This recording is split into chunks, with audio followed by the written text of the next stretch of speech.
አይነት ሰው የለም መሬት ላይ ተንጠባጠበ ደም ግን አይቻለሁ ታዲያ እኔ እብድ አይደለሁም አዳሙ አይደለሽም ዳናይት አንቺ መልካም ሰው ነሽ በጣም እንደምትጨነቂ ስለማውቅ ነው የደወልኩልሽ ዳናይት ደህና አይደለም ያታልልከኝ ነው አሁን ህክምና አግኝቼ ወደ ቤት እየገባሁ ነው ቅድም እወድሻለሁ ስልሽ ወደ ቤት እንግባ ነበር ያልሽኝ አዎ ከገለጽኩልሽ የፍቅር ቃል ነው ወይስ ከምሽቱ ቅዝቃዜ ነበር ማምለጥ የፈለግሽው ለራት ሸክሜ ምኖር ሴት ነኝ ሁኝለት ያለችኝ ሁሉ ሁኝልሃለሁ ግን ከዚህ አልፈ ተርፈ ባካት መርምሬ ሞኪ ባክ ይቅርታ ልጅ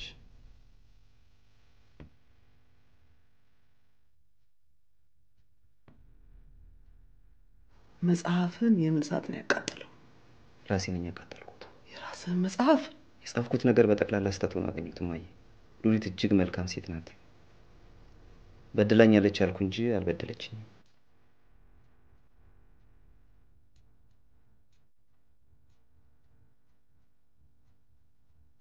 ግድ ስለሆነብኝ ነው ስልክ ቁጥርሽን ካክሊኔ ወስጄ ደወልኩልሽ እሱ ግን አያውቅም አደና እንግዲህ ስለመልካምነትሽ አንድ ሁለት አንድ ትልልኝ ለምንሻለሁ ማግባት እንዳለበት አጥብቀሽ ንገሪልኝ አይኑን ባይኑ ማየት እንዳለበት አሳምኝልኝ ደህና የሆነ ሰውማ አያለቅስም አይ ትንሽ ወር ስለዋሲ ነው ከዚህ በኋላ አያለቅስ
ሊታደሩ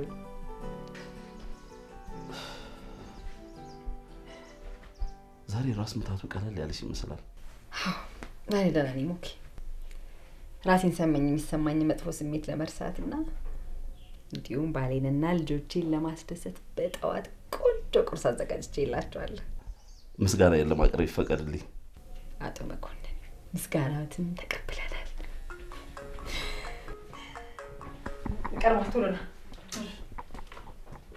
ሀሎ አቤት እንዳረበሽኩ ተስፋ አደርጋለሁ አይ አረበሽኝም ትግስት እንግዲያውስ ምናልባት ካላስቸገርኩኝ የቀጠሯችንን ሰዓት ትንሽ ቀደም ብናደርገው ምን ይመስልሃል ለነገሩ ሌላ ቀጠሮ የለኝም መልካም 6 ሰዓት ላይ ብንገናኝ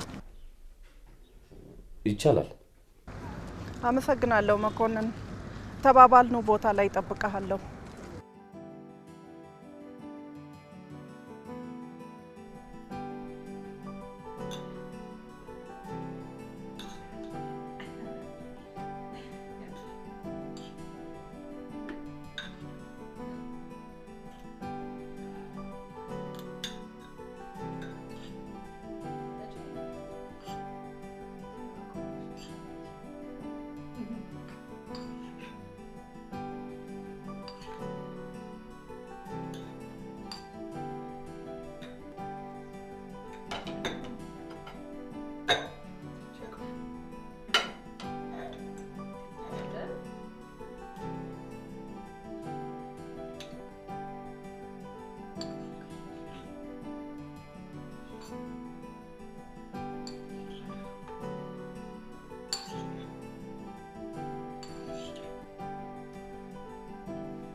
ወይ ቻቺዬ ለምንድነው ብዙ ጊዜ ራስሽን የሚያምሽ? ቻቺዬ ደህና የተወኝን ነገር ስሙን አትጥሪብኝ። ራስ ምታት ሲባል የሚያምሻል ማለት ነው? በቀጥታ እንደዛ ማለት ባይሆንም ስለ ህመሙ ሲነሳባት ጥሩ ስሜት አይሰማትም። ግን እኮ እኔ ለምንድነው የሚያምሽ ነው ያልኳት። አሁን አንቺ ጉንፋን ሲይዝሽ ራስሽን አያምሽም? ታዲያ ማሚ ጉንፋን ይዞታል እንዴ? ቻቺዬ እኔ ጉንፋን አልያዘኝም። ግን ብዙ ጊዜ ራሴን የሚያመኝ በቃ በሆነ ነገር ስጨናነቅ ነው። ለምን እንደምትጨናነቅ? ቻቺዬ ከዚህ በኋላ ለምትጠይቂኝ ጥያቄ መልስ አይጠቅምሽም። እሺ? አዎ አሁን አንቺን የሚጠቅምሽ የቀረበልሽን ቁርስ መመገብ ብቻ ነው። መመገብ ብቻ።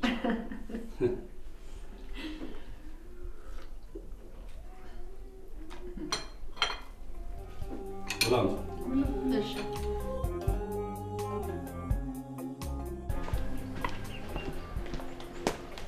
አክሊሌ ምን ሆነሃል? ደህና ነኝ፣ ምንም አልሆንኩም። ልጄን ከኔ በላይ ማንም አያውቀው። ቅር ብለዋል። ያጠፋሁት ነገር አለኝ? እማዬ እንደዚህ እንድትይኝ አልፈልግም። ታዲያ ምን ላድርግ እንግዲህ? ደስ ብሎኛ በሰርኩን ነገር የተገላቢጦች ሲሆንብኝ። የምኞትሽን ውጤት ነው በህልምሽ ያየሽልኝ። አንገት ላይ የወርቅ ሀብል አጥልቀህ እኮ ነው ያየሁት በህልሜ። ወርቅ ደግሞ ልጅ ነው። ታዲያ ለምን ደስ አላለህም? ደስ ብሎኛል። አይ አላለህም። እማዬ እንዴት ነው ደስታዬን መግለጽ ያለብኝ? ደስ ቢልህማ ኖሮ ጨዋታዬን ታስጨርሰኝ ነበር። ለማንኛውም ልጄ አይኑ በአይኑ ማየቱን አረጋግጫለሁ። ምን አለች ዋጋ ይበለኝ። ደህና ዋይ እማዬ። ደህና ዋልልኝ። ብሩትን ለመናገር ሞኬ ዛሬ እኔም አንተም ከቤት ባልወጣ ደስ ይለኝ ነበር። ለነገሩ እኔም ብዙ የሚያቆየኝ ቀጠሮ አይደለም የሚያስኩት። ቶሎ መለሳለሁ። ጥሩ። በነገራችን ላይ አቶ ንጉሴ ገንዘቡን አስገብቶልናል። እውነትሽን ነው? ምን ነው ታዲያ ማታ አልነገርሽኝ? ኦኬ ማታማ እኔም አንተም የነበርንበት ሁኔታ አቶ ንጉሴን የሚያስታውሰን አልነበረም። ለነገሩ እውነትሽን ነው።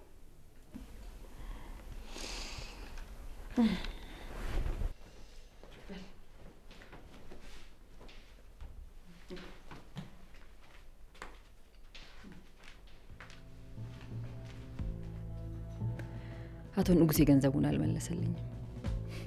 ቢያንስ ግን የባለቤቴን ጭንቀት ለማቅለልና ለመካከላችን ሰላም ለመፍጠር ስል ከምሰራበት ድርጅት ተበድሬ ማስገባቴን መኮንን እንዲያውቅ አልፈለኩም።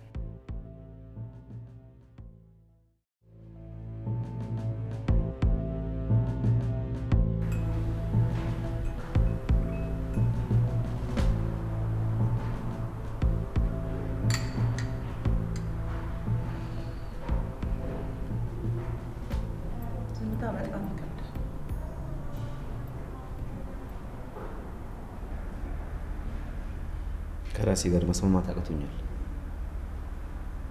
ምን ማድረግ እንዳለብኝ ባላውቅም ውስጤ ግን እየታገለኝ ነው። ትግልና መጣው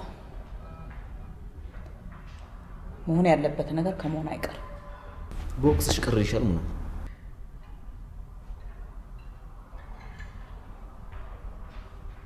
መወቀስን ስለኖርኩበት ቅር አይለኝም።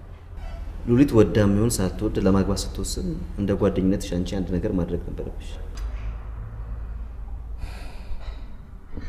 ለሱ ይቅርታ ጠይቃለሁ።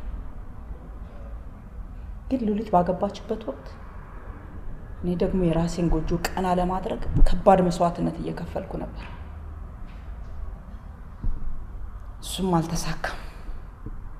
ያም ሆነ ይሄ ግን ሚዜዋ ነበርሽ። ከዚህ በላይ ስሜቴን እንድትጎዳው አልፈልግም አክሊሉ።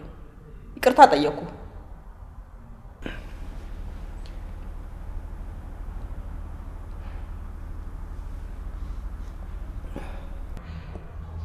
ግን ለምንድን ነው እንዲህ የምትብሰለሰለው? በእኔ ቦታ ሆነሽ ነገሩን ካሰብሽው እጅግ ያማል። አውቃለሁ ያማል። ግን ሁሉም ሰው አይነቱ ይለያይ እንጂ የራሱ የሆነ ህመም አለበት። ዋናው ነገር ትላንት በሆነው ወይም ባልሆነው ነገር ላይ ችክ ከማለት ይልቅ ዛሬን ጥሩ ማድረጉ የተሻለ ይመስለኛል። ዛሬ የሚታይሽ ጥሩ ነገር አለ? ዛሬ እኮ የትናንት ውጤት ነው። አውቃለሁ። ያ ማለት ግን ትላንት የተበጠሰው ነገር ዛሬ ላይ ደግሞ መቀጠል አይችልም ማለት አይደለም። ምን የሚቀጠል ነገር አለ? ሉሊት እኮ አግብታ ወልዳ ረጅም የትዳር ዘመን አሳልፋለች። መቀጠል ማለት ምን ማለት ነው? ሉሊት ካንተ የበለጠ ህሊና ጥያቄ አለባት። ባለፈው እንደነገርከኝ አንተ እስካሁን ድረስ የሴት ጓደኛ የለህም። ሉሊት ደግሞ በባሏ አቅፍ ውስጥ ትሁን እንጂ ሁለመናዋ ያለው ከአክሊሉ ጋር ነው። ከባድ ጥያቄ ያለባት ሴት ነች። ስናፍቃት እንኳን ባሰኛት ጊዜ አንተ ጋር መደወል እንደማትችል ታውቃለህ። እኔ ራሴ እሷ ጋር ስደውል እየተሳቀቅኩ ነው። ቢሆንም ያንተ ይሻላል። ለሉሊት የተከለከሉ ብዙ ነገሮች ናቸው። ቢያንስ አንተ ሁሉ ነገር ተቀብለው እየኖርክ ነው። እሷ ግን ስቃይ ላይ ነች። የኔ ስቃይ ለምንድን ነው የማይታይሽ? እንግባባ እንጂ አክሊሉ። ሉሊትን በደንብ አውቃታለሁ። ትንሽ ነገር የሚያስጨንቃት ስስ ፍጥረት ነች። በተለይ በአንተ ጉዳይ ሲሆን ደግሞ አቅም የላትም። ጥንቅጡ የወጣ ነገር ነው። ወደፊት የሚፈጠረውን አላውቅም፣ ግን ቢያንስ ሁኔታዎችን እያመቻቸ ለብቻዋ ልታገኛት ይገባል። የመኮንን ሚስት ተብላ ካሳለፈቻቸው 15 የደነዘዙ ዓመታት ይልቅ ካንተ ጋር የምታሳልፋቸው ጥቂት ደቂቃዎች ናቸው የሚያኖራት። ስለዚህ እባክህ እርዳት። ያንተን እርዳታ የምትፈልግ የፍቅር ረሃብተኛ ነች።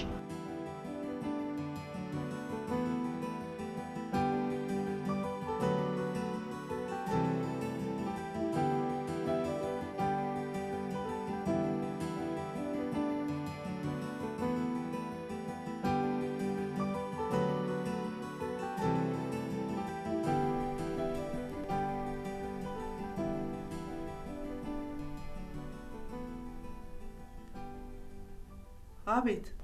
ደህና አደሩ የአክሊሉ እናት? ውይ አስጨነቅሽኝ እኮ ልጄ። አዎ ይቅርታ፣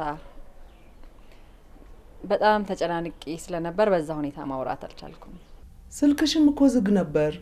አዎ ከተረጋጋው በኋላም ስልክ ለማውራት የሚያስችለኝ ነፃነት አላገኘሁም ነበር። የልጅ ነገር ሆነብኝና አጓጉል ሰዓት ደወልኩልሽ ልጄ፣ ይቅር በይኝ። ኧረ ሰው ምንም አላጠፉም። ምናልባት እኔን በዚህ ሁኔታ አግኝቶ ያናግሩኛል ብዬ ስላላሰብክ ይሆናል።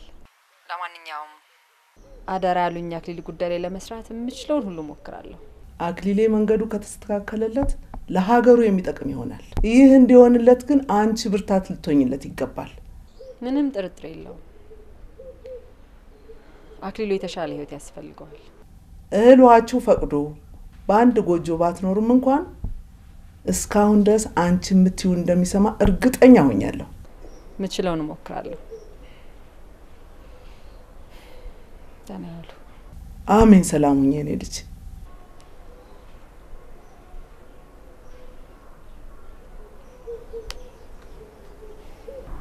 ጥሩ ጊዜ እንዳሳለፍን ይሰማኛል። ጥሩ ጊዜ አልሽው? ከዛም በላይ ጭንቅላቴን ሲበጠበጥ የቆየ ጊዜ በምን አግባብ ጥሩና ከጥሩ በላይ ሊባል እንደሚችል አልገባኝም።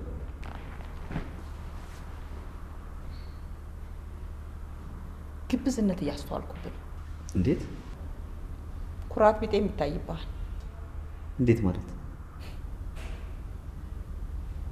ሉሊት በጣም እንደምታፈቅር ገብቷል። ይህን መካድ ባትችልም ያልገባ ለመምሰልና ለመታበይ እየሞከርክ ነው። ይህን ካንተ አልጠብቅም፣ ግን ያልገባ ለመምሰልና ለመታበይ እየሞከርክ ነው። ይህን ካንተ አልጠብቅም። ነገ ከሚቆጭ ዛሬ ከጎኗ ሆነ አበርታት። እሺ ሞክራለሁ። በውጤቱ እንመሰጋገናለን።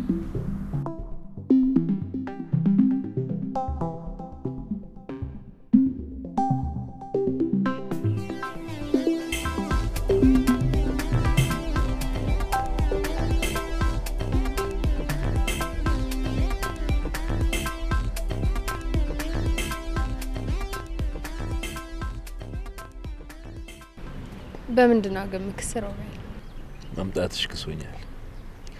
ከዚህ በላይ ደስ የሚያሰኝ ካሳ የለም። መምጣቴ ብቻ አንተን አይክስም። ምን እንጨምርበት ዳናይት?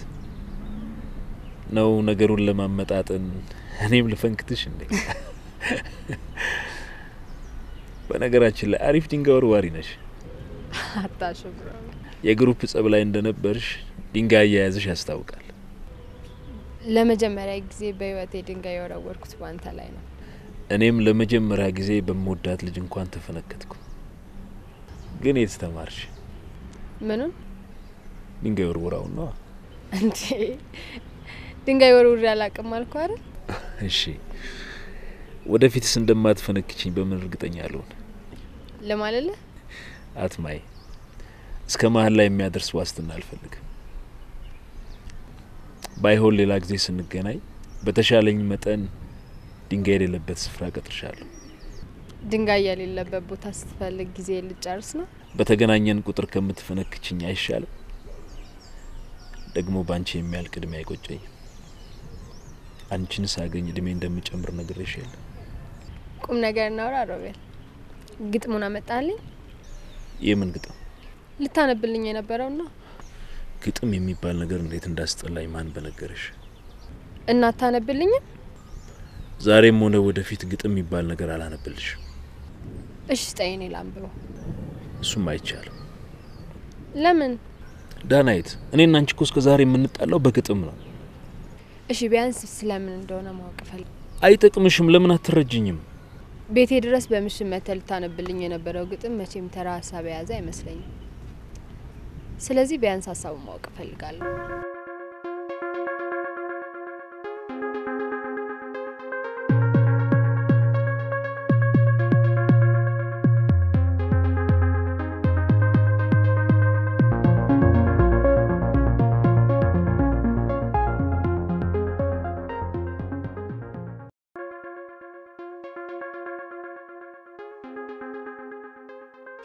አሁን የፈለኩሽ ይሄን መጽሐፍ ልሰጥሽ ነው። እኔ አንብቤ ወድጄዋለሁ። አንቺም እንደምትወጂው እርግጠኛ ነኝ። እሺ አመሰግናለሁ። ሰሞኑን ተገናኝተን ደግሞ አዲሱን ቤቴን ባሳይሽ ደስ ይለኛል። ዳናይት። አቤት። ምን ነው ዝም አልሽ? ቤትን የማየት ጉጉት ቢኖረኝም ግን ከዛ በፊት ማወቅ የምፈልገው ነገር አለ። መቼም ስለኔ መሆን አለበት። አዎ ስምህን ነው እንጂ አንተን አላውቅም ሮቤል። አንተም እንዳልከው ከባድ እንቆቅልሽ ሆነብኛል። ማነህ ግን? ከጀርባህ ያለው ምንድነው?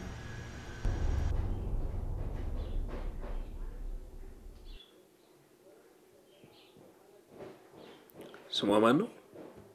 ሙና። ሙናማ? ሙና ታሪኬ ነህ። ተነሽ እንሂድ።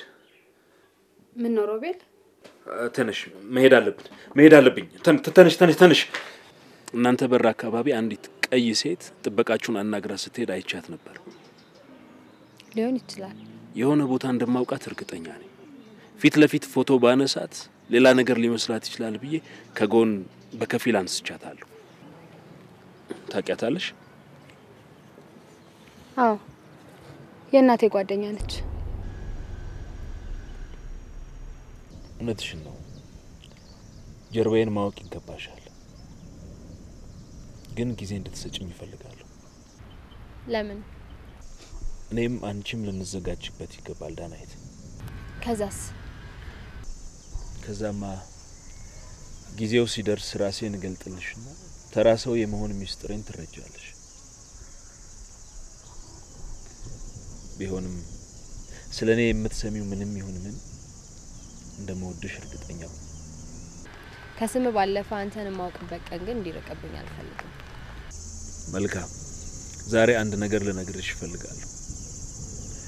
የእናትሽ ጓደኛ ሉሊት በጣም መልካም ሴት ናት። እናትሽም ዓለም ላይ ካሉ ውድ እናቶች አንዷ ናት። የኔ እናት ማሚ ማለት ነው? አዎ። ስለ እናትነቷ ብዙ መልካም ነገሮች ይገባታል። ሙናን በተመለከተ ለጊዜው ማለት የምችለው ይሄንን ነው። ታውቃታለህ ማለት ነው? እሷንም አባትሽንም ሉሊትንም አውቃቸዋለሁ። ዳናይት፣ ይሄ ነገር ካንቺ መውጣት የለበትም። በጣም ቆንጆ ምሳ ነበር። ለግብዣው አመሰግናለሁ። ምንም አይደለም። እኔም ደስ ብሎኛል። ወንድሞችሽ እንዲሆኑ በመቅረታቸው በጣም ነው ያዘንኩት ትዕግስት። የእነሱ ነገር በቅቶኛል። ስንት ጊዜ ነው የተፈረደባቸው? 6 ወር። አይዞሽ፣ እኔም ሄጄ እጠይቃቸዋለሁ። ስለ እነሱ ትለኝ የነበረው ነገር ትዝ ይልሃል? የሆነ ነገር ትዝ ይለኛል። እኔ ግን ሁሉንም አስታውሰዋለሁ። በእነሱ ምክንያት ለራሴ ሳልሆን እንደምቀር ትነግረኝ ነበር። ያልከው ነገር አልቀረም። ደህና፣ አንድ ቀን ሲገባቸው ይክሱሽ ይሆናል። ከዚህ በኋላ እንኳን በእነሱ ላይ ተስፋ የማደርገው ነገር የለኝም። ዛሬ ምግብ ላቀብላቸው ማረሚያ ወርጄ ነበር። ሳገኛቸው ምን እንዳሉኝ ታውቃለህ? ካሳሰርሽን ወዲያ ምን ፍለጋ መጣሽ አሉኝ። ብዙ ቅር አይበልሽ።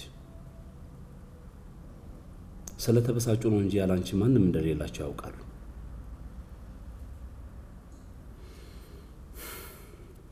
አሁን ወደ ጥያቄና መልሱ እንግባ። ምን ነበር ከኔ አንደበት መስማት የፈለግሽው ትዕግስት?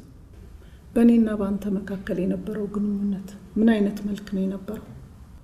ከባድ ጥያቄ ነው። መልሱ ያለው ግን አንተ ጋር ነው። ያው የሆነ የመቀራረብ ነገር ነበረን። እስከምን የደረሰ መቀራረብ ነው የነበረን? የተለየ መቀራረብ የነበረን አይመስለኝም። ብቻ ግን ልብ ውስጥ የተጫረ ምንም አይነት የፍቅር ስሜት አልነበረም ማለት ነው። ደስ ትይ ነበር። ከዛ ባለፈ ግን የተለየ ስሜት ኖሮኝ አያውቅም። በተለያየ ጊዜ ከኔ ጋር ስትገናኝ ትለኝ በነበረው ነገር ጸጸት ተሰምቶ አያውቅም? ምን ነበር የምልሽ? ሚስቴ ነሽ ትለኝ ነበር። ያው እንደዛ አይነት ጨዋታ ደስ ይለኝ ስለነበረ ነው እንጂ የተለየ ነገር ኖሮኝ አይደለም። አንተ ለጨዋታ ትለኝ የነበረው ነገር እኔ ጋር ሲደርስ ጨዋታ ይሆናል ብለህ ነበር የምታስበው? አዎ። ከልብህ ነው? ከልቤ ነው። በእነዛ ሁሉ ጊዜያቶች በተገናኘን ቁጥር ሚስቴ ነሽ ስትለኝ በእኔ ልብ ውስጥ ግን የጀማመርከው ዘር ነበር። ሳላውቀው የፈጠርኩብሽ ነገር ከነበር ይቅርታ አድርግልኝ። ምንም አይደለም። ይገርማል። በፍጹም እንደዚህ አይነት ጥያቄ ተጠይቅኛለሽ ብዬ አስቤ አላውቅም ነበር። ለመጀመሪያ ጊዜ ፍቅር የያዘህ ከሉሊት ጋር ነው ማለት ነው? እውነቱን ለመናገር አዎ። አመሰግናለሁ ሞኬ፣ ተመልሶልኛል። ትዳር መልካም ነገር ነው። ለምን አታገቢ? ከዚህ በኋላ ይልቅ እንውጣ። ስለሰጠኸኝ ጊዜ በጣም አመሰግናለሁ። እኔ በበኩሌ የባለ ታሪካችን ጉዳይ በዚህ ደረጃ ሊያጨቃጭቅ የሚገባ አይመስለኝም። በአጭሩ አድማጮች ለሰጧት አስተያየት የሚሰማትን መልስ ነው የሰጠችው። መመለሱ አይደለም የኔ ቅሬታ፣ የመልሷ ይዘት ይጠቅማል ወይንስ አይጠቅምም የሚለው ላይ ነው ትልቁ ጉዳያችን። ያን የሚወስነው ግን የአድማጮች የትርጉም ልኬት ይመስለኛል። ታሪኩ ምን ትላለህ? ባለ ታሪኳን እያሰብኳት ነበረ። እንደው ግን ምን አይነት ሰው ትሆን? የኔ ወንድም፣ ለጊዜው የሚያሳስበን ባለ ታሪኳ ምን አይነት ሴት እንደሆነችና እንዳልሆነች የማወቅ ጉዳይ አይደለም። ጥሩ። አድማጮች ለሰጧት አስተያየት የመለሰችውን መልስ ለአየርና አቅርበው ወይስ እንለፈው? እዚህ ጋር አንድ ሀሳብ አለኝ። እንደው ባለ ታሪኳ ግን ፊቷ ላይ ሰፊ ማዲያት ያለባት አይመስላችሁ? ታውቃታለህ እንዴ ታሪኩ? ኢማጂኔሽን የሚባል ነገር አለ እኮ።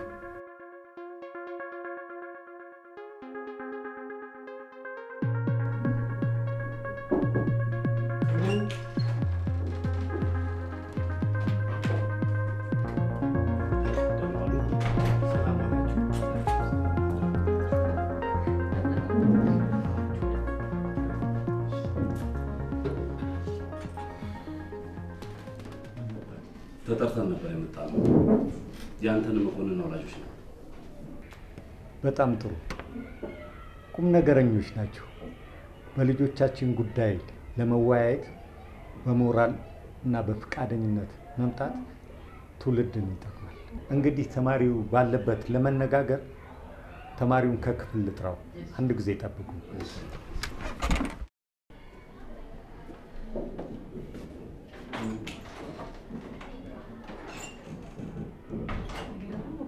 ሃይ ስኩል ያለው አማርኛ መምህር ነበሩ። እውነትሽን ነው? እውነቴን ነው። እሳቸው ግን ያስታውሱኝ አልመሰለኝም። መምህር አምዴ እንዴት ተወዳጅ አስተማሪ ነበሩ መሰለ። ታዲያ ለምን አትነግሪያቸው? እሳቸው ባያስታውሱሽ አይገርምም።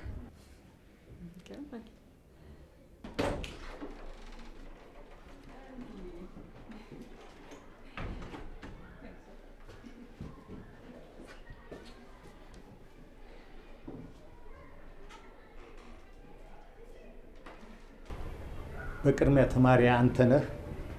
በከፍተኛ የሚኒስትሪ ውጤት እዚህ እኛ ጋር ለ9ኛ ክፍል ትምህርት በመምጣቱ ሁላችንም ኮርተንበታል። እናመሰግናለን። ከዚህ የበለጠ ስራ ከኛም ሆነ ከናንተ ከወላጆች ይጠበቃል። ከብዙ ወላጆች የተረዳሁት አንድ ነገር አለ። የቀለም ትምህርት ለልጆቻችን ጠቃሚ መሆኑ ጥርጥር የለውም። ነገር ግን ልጆችን በቀለም ትምህርት ብቻ ብቁ ማድረግ ሙሉ ሰው አያደርጋቸውም። ከቀለም ህይወታቸው ባሻገር በማንነታቸው ላይ ልንሰራው የሚገባ ትልቅ ቁም ነገር አለ። በዚህ ረገድ አንተንና መሰል ጓደኞቹን የመርዳት ኃላፊነት አለብን። ይህንም ማድረግ ስንችል ነው ሀገሩንና ወገኑን የሚወድ ትውልድ ማፍራት የምንችለው። ስለዚህ ከምን ጊዜውም በላይ ልጆቻችንን ተባብረን ሰው እናድርጋቸው። ልክ ነው። ባሉት ነገር እንስማማለን። እኛም በአንተነህ ጉዳይ ላይ ቻለውን ሁሉ ለማድረግ ቃል እንገባለን። አመሰግናለሁ። አንተነህ። አቤት። አንተስ ወላጆችህና መምህራኖችህ የሚሉህን ለመቀበል ዝግጁ ነህ? አዎ ዝግጁ ነኝ። በጣም ጥሩ። አሁን ወደ ክፍል መሄድ ትችላለህ። አመሰግናለሁ።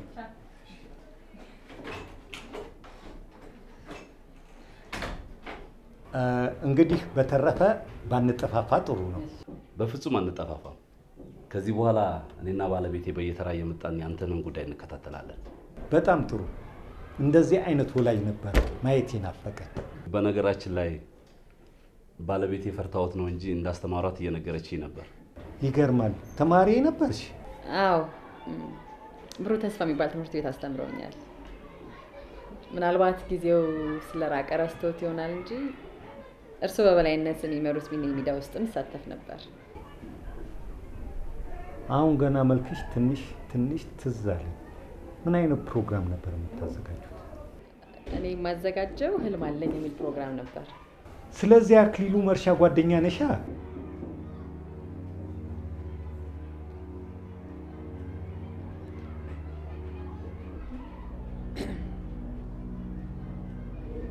ማለት ይገርምሻል፣ ቅርብ ጊዜ በቀናት መካከል የሚል ግሩም መጽሐፍ አሳትሟል። ከትምህርት ቤት ከወጣችሁ ተገናኝታችሁ አታውቁም?